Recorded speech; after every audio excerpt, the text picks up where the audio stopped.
The Chicago Bulls entered the 2024 season with a lot of questions and uncertainty. The team was looking to put together a young and promising squad while also remaining a competitive and watchable team. In today's video, I'm going to be looking back at the Bulls season and explain to you why I'm excited for the future of the team. Now, before we get into this video, make sure you press the like button, and if you don't want to miss out on future videos like this one, make sure you click the subscribe button as well. And without further ado, y'all know what time it is. Who that?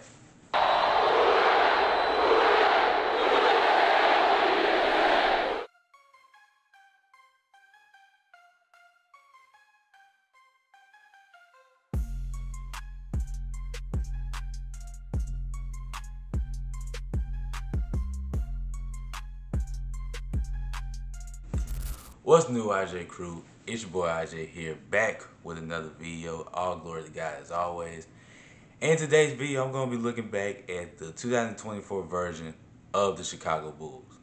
But before we do that, let's take a quick recap of the 2023 version of the Chicago Bulls, and let's look at the offseason moves that they made prior to this season.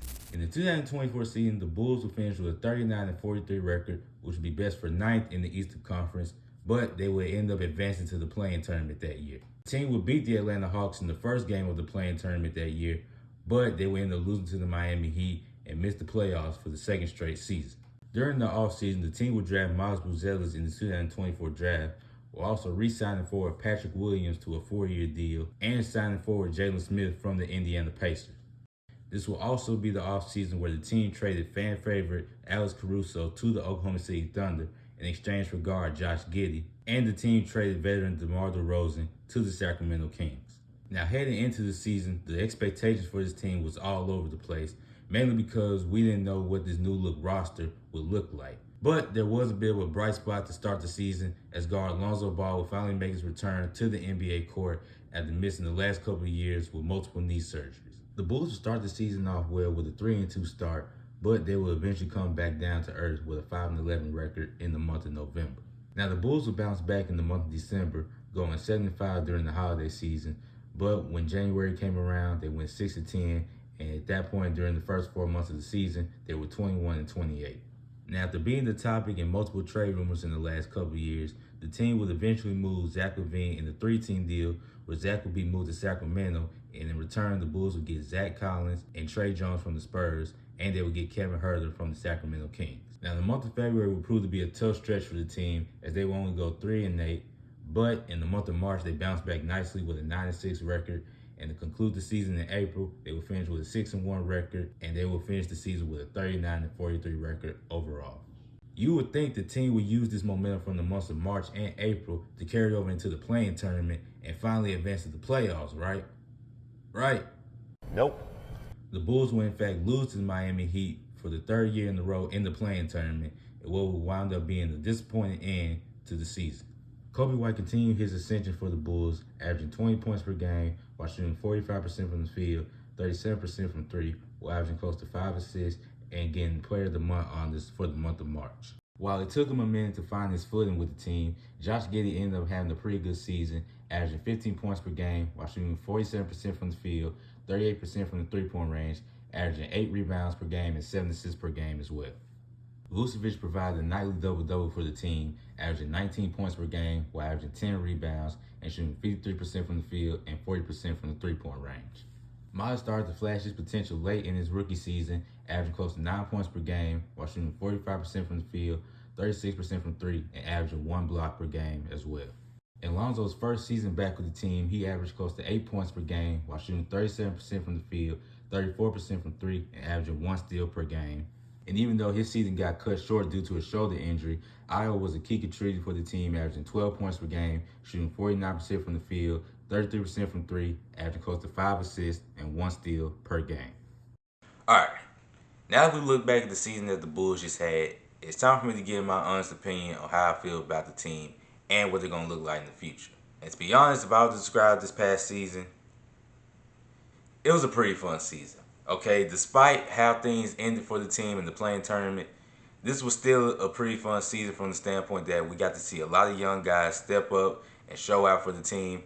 And we also saw the continued ascension of Coby White and the potential that Josh Giddey brings as the point guard for the team. Now, with the way things started for the season, it looked like this team was 1 minute looking to be a competitive team and possibly make a playoff run, and the next minute they looked like a team that was just vying for a good draft pick. And then the Zach LaVine trade happened, and with the way they looked against the Pistons shortly after that, I was like, yep, time to pack things up and just look forward to next season. But then something happened, and it really took place after the All-Star break. Even though we lost against the Knicks in overtime, they showed a good competitive, valiant effort. And then slowly but surely, they started to be more competitive, and they started to win games, and they were winning games that they shouldn't have won. And then that half-court shot against the Lakers, man. And mind you, we beat the Lakers badly in LA.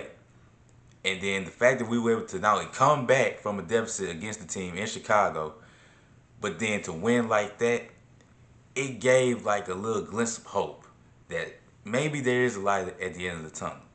And then ultimately the team kept winning, and they got the ninth spot in the play-in tournament. And then they ultimately fell flat on their face and lost to the Miami Heat. But despite that, I'm still excited about this team. Now, there's still a lot of questions on how much are you willing to pay Josh Giddey this upcoming season. He's going to get his bag. He's a restricted free agent. So the Bulls can't have the opportunity to match whatever contract another team offers him. But I do think he will not only stay in Chicago, but he will get a pretty good bag. The real question is, once he gets the bag, can he continue to show what he showed towards the end of the season? And another question is, what would the team do with Coby White? Now, the real question with Coby White is that even though he has been a huge asset for the team, there's still questions on whether or not the team wants to keep him, because they know that eventually they're going to have to give him a bigger contract because he completely outplayed this contract that he currently has. And then you have to see what you're going to do with Vucevic, and if you're going to move him this offseason, you're always going to have to get a big man either in the draft or in free agency via a signing trade. But despite all of those questions, this was, like I said, a fun year for me personally. And it's mainly because of how they played towards the end of the season. Now, the first half of the season was a mixed bag, but the second half of the season, you could see that they were playing for each other and they were just having fun. And that's all you can ask for from a young team that's trying to win and trying to be more competitive.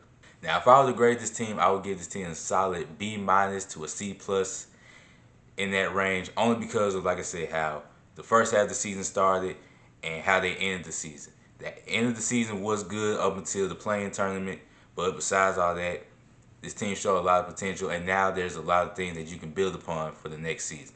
But yeah, that's the video. Appreciate you guys for tuning in and watching. And as always, KGF, keep God first. Bulls are out of timeouts. 2 seconds left. Giddey for the win. Go! Oh my God! I cannot believe this.